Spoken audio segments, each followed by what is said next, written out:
Hello. Kain tayo. Our dinner for tonight, of course, hindi mawawala ang kanin. Hindi mawawala ang kanin. Meron tayong isa pang sinigang dito ng bangos. And then, ito. Papakita ko sa inyo. Kunin muna natin dito sa plastic. Ayoko nang may mga sauce dito pero hindi kasi ako mahilig sa mga sauce. Yun. Kaya dito na lang.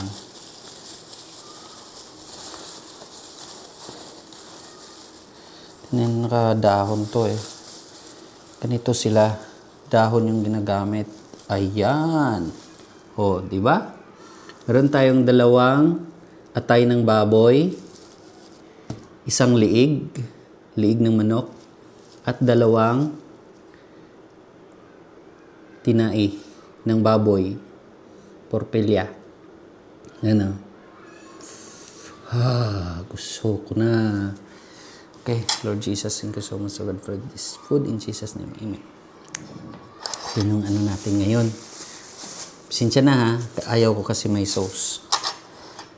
Okay. Una, higop muna tayo ng juice natin.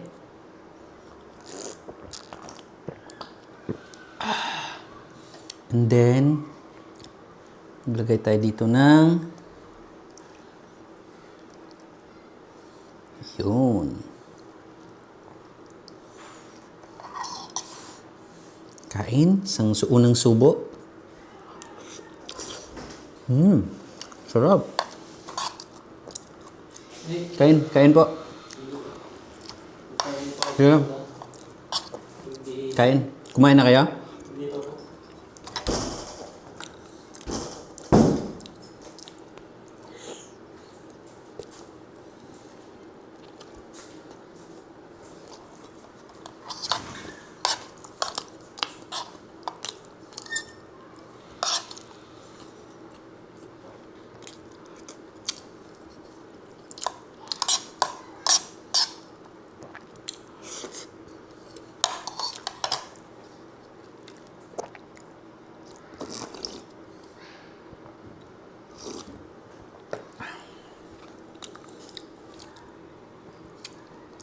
Ito yung liig ng manok.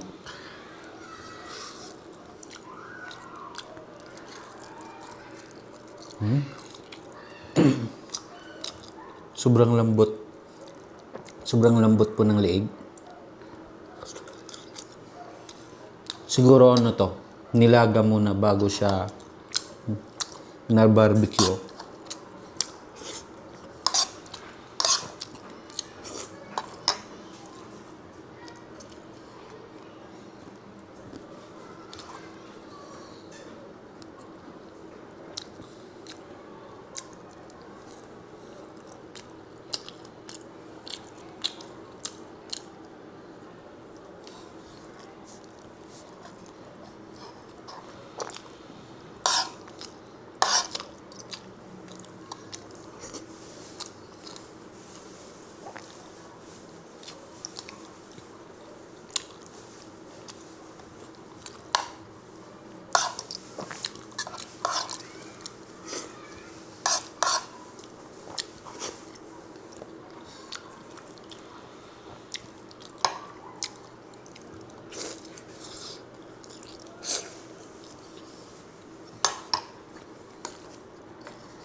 Itong kanin natin, hindi ito maubos.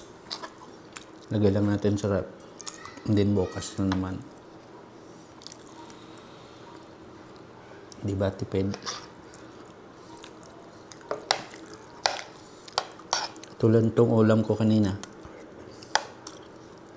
Ito yung sobra kaninang tanghali.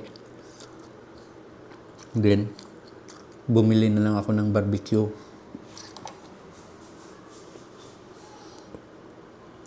So, ang nagastos ko ngayong gabi, ito lang. Barbecue lang at sa juice.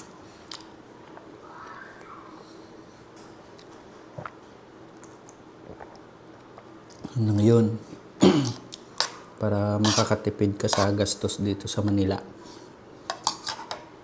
Kasi sobrang mahal mga bilihin dito. Ito masarap to. Tingnan. Hindi siya ordinaryo na ano lang naluto. Malinis siya. First time kong kumain ito dito Hindi ko pa natikpan yung ganito pero try ko.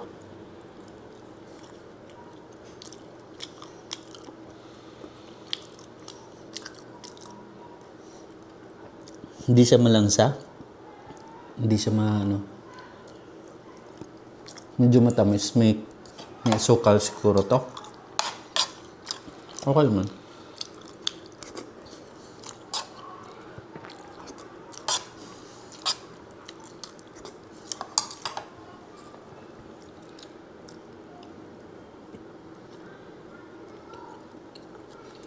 At least, ang nagasto ko ngayong gabi, hindi siya umabot ng 100. So, nakatipid tayo. Unlike, kapag kumain tayo sa labas, minsan umabot ng 250, 300. Diba? Multiply mo yun sa ilang araw, 30 days. So, ang sahod natin, kano lang.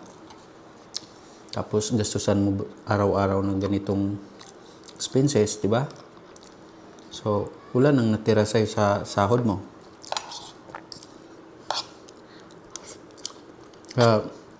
Advice ko sa inyo palagi, kapag dito kayo sa Manila, dapat tipid. Pasok. Kain po? Sige po. Naluto pa lang ako sa baba.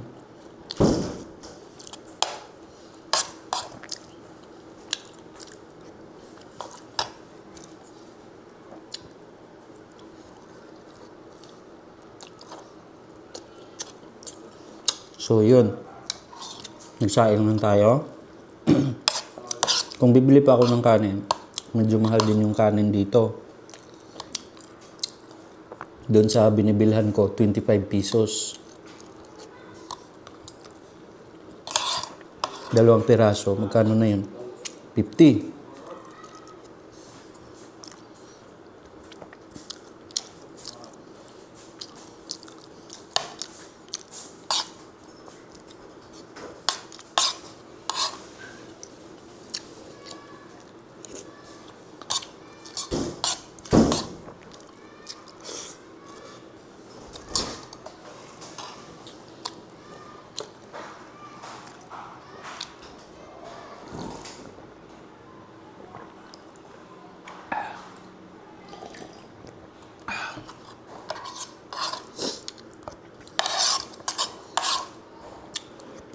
Ganun rin mga kasamaan ko dito. Sa baba sila nagluluto. Meron silang separate na lutuan.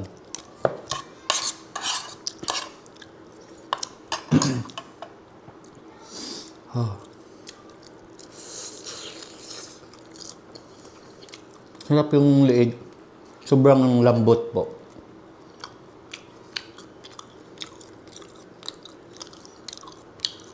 Diba? Tingnan nyo, ubos na yung kanin ko pero marami pa akong ulam. Tayong mga Pinoy, ganun. Mabilis tayong kumain ng kanin kaysa ulam.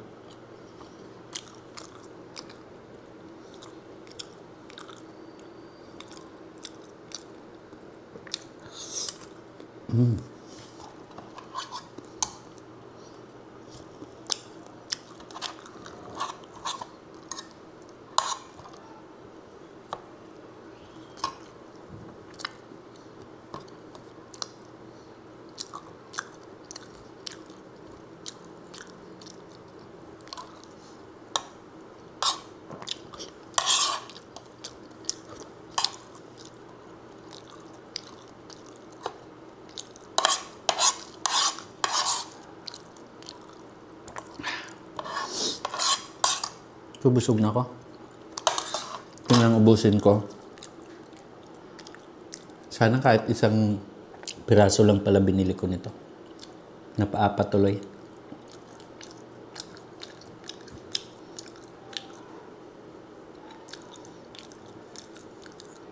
Ay ko. Okay naman.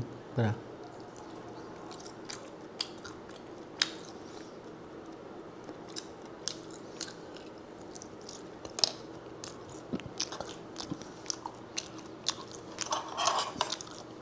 May mas masarap pang nagluluto nito. Tikman ko. Sa amin sa Bacolod City. Masarap yung timpla. Ayaw ko kasi na may ang ulam ko may timpla na asukal. Ayaw ko ng masyadong matamis na ulam. Pero ito, ganun, may asukal. Siguro lahat naman na barbecue dito may asukal. Busin ko lang ito, sayang Anong tawag nito sa inyo? Comment na kayo.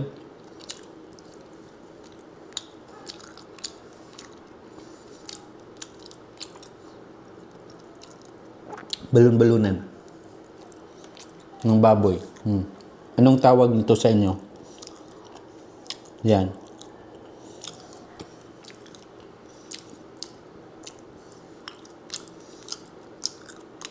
May kanin pa ako para bukas ng umaga. So, hindi ko yan ibabalik o doon sa Ang gagawin ko, lagay ko siya sa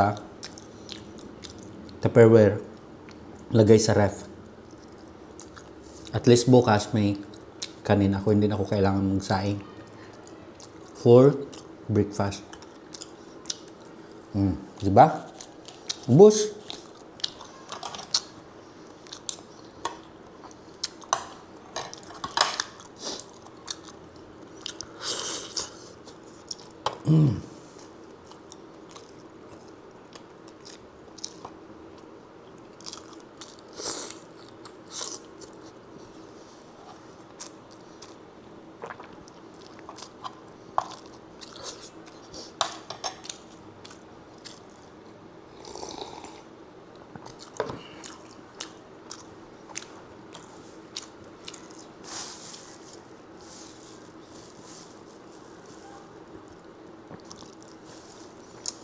Sayang yung sauce.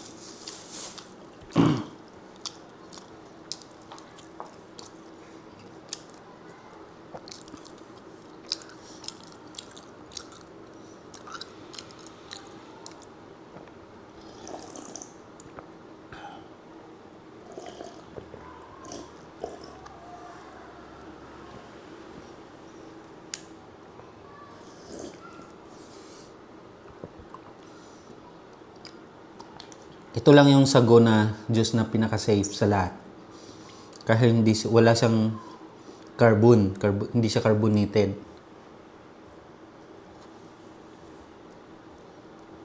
Unlike sa ibang juice or soft drinks, carbonated siya.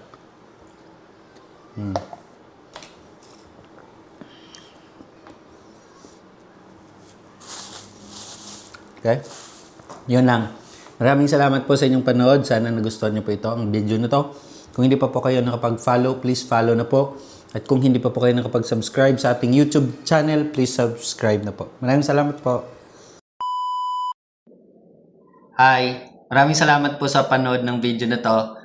Nagbibenta nga pala kami ng mga rice mill machine. Kung kayo po ay naghahanap ng mga makina, pangkunuhan, or pangkiskisan, message lang po kayo sa akin. Meron tayo pang kuryente or di kuryente, meron po diesel drive na makina. Message lang po kayo sa akin.